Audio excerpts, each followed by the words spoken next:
Ce n'est pas ma première vidéo de pavage sur la chaîne, hein. Si vous voulez d'ailleurs consulter une autre vidéo qui parle de pavage, j'en ai une autre. Regardez un petit peu dans toutes mes vidéos. Pavage, c'est classique, hein. On retrouve ça assez souvent, enfin souvent.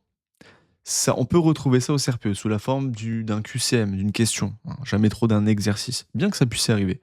J'ai un souvenir d'avoir corrigé une annale où il y avait tout un exercice dédié au pavage. Bon. Et puis là, en tout cas, c'est pour du brevet. Ça tombe aussi pas mal dans le brevet. De toute façon, le brevet, c'est cycle 4. Maintenant, c'est vrai que le niveau brevet, c'est quand même en deçà du niveau cycle 4. Au niveau des exercices qui sont proposés, ils sont quand même plus simples, même si ça mobilise les mêmes connaissances. Ok, on va répondre à Florence. Je sais répondre à la B, mais je ne sais pas répondre à la A, et surtout dire pourquoi. Même si aucune justification n'est demandée, j'aime bien comprendre. Ok, on va voir ça. On considère le carré ABCD de centre O. Ok, donc on a le centre ici, partagé en 4 polygones superposables. 1, 2, 3, 4, 4 polygones superposables numérotés 1, 2, 3, 4. Quelle est l'image du polygone 1 par la symétrie centrale de centre O? Le polygone 1 par la symétrie centrale de centre O. Alors une symétrie centrale, c'est quoi? C'est, regardez, je prends tous les points de ma figure de départ, celle dont je veux créer la symétrie, et chaque point va passer par mon centre de symétrie, et ensuite la longueur qui sépare mon point de départ à mon centre de symétrie, donc cette longueur-là, je la reporte de l'autre côté symétriquement par rapport à mon point de symétrie. Et donc, vous voyez, j'ai, hop, ce point-là. Et je vais faire ça, donc c'est ça la symétrie centrale, hein. Je fais ça pour chacun des points.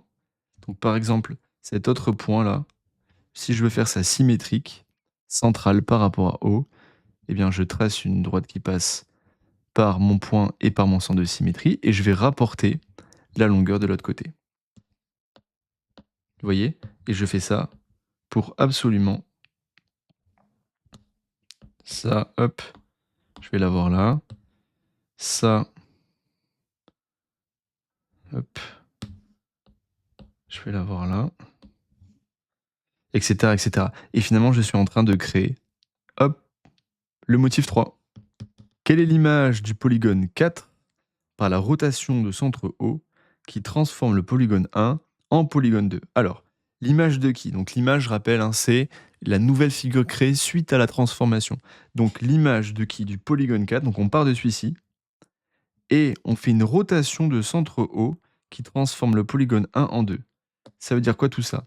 Ça veut dire qu'on va appliquer la même rotation pour ce polygone-là que celle qui a été faite pour transformer de 1 en 2. Qu'est-ce qui a été fait pour transformer 1 en 2? Ça là, ça a été rapatrié ici.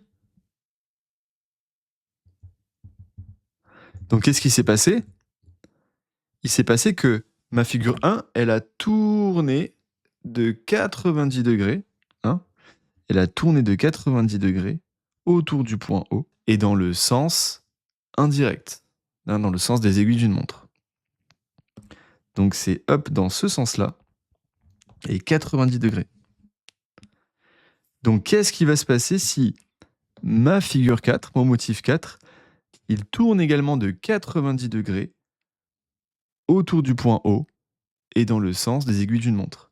Et bien finalement, il va arriver sur le motif 1. La rotation qui m'était demandée, c'est la même qui est permis de passer de 1 à 2. C'est-à-dire, on voit qu'il y a eu une rotation de 90 degrés dans le sens indirect, c'est-à-dire dans le sens des aiguilles d'une montre.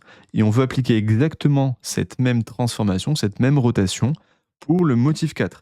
C'est-à-dire que dans le même sens, donc dans le sens des aiguilles d'une montre, j'aimerais, en tournant autour du point O, faire exercer une rotation sur mon motif 4. Et donc on voit que en faisant ça, on va arriver sur le motif 1. Et voilà Florence, j'espère que ça a pu t'aider. J'espère que ça a pu t'aider aussi toi qui as regardé cette vidéo. Si c'est le cas, n'hésite pas à me laisser un petit commentaire. Ça me ferait plaisir de savoir que j'ai pu t'aider et te faire comprendre des choses par rapport au pavage. Je te dis à très vite pour une prochaine vidéo. Un petit message rapide pour te dire que sur mon site internet, tu trouveras des ressources gratuites pour te préparer au CRPE. Comment réussir le CRPE en mathématiques? Ce sont des capsules vidéo dans lesquelles je te partage tous mes conseils pour réussir fort de 10 années d'enseignement des mathématiques. Tu trouveras la correction du dernier sujet sorti au CRPE. J'explique en vidéo point par point ce que tu aurais dû faire à l'épreuve pour obtenir la note maximale. Et par exemple, tu peux aussi accéder à ma newsletter, qui est une liste privée dans laquelle j'envoie chaque semaine aux personnes qui sont inscrites des astuces et des conseils pour réussir les mathématiques au CRPE, des sujets d'anal pour que tu puisses t'entraîner et d'autres infos comme par exemple des lives gratuits que je peux proposer de temps en temps et donc je donne le lien pour pouvoir se connecter à ma prépa gratuitement. Bref, j'ai plein de ressources gratuites, n'hésite pas à en profiter si tu veux bien te préparer au CRPE. Tu trouveras le lien pour y accéder dans la description de cette vidéo.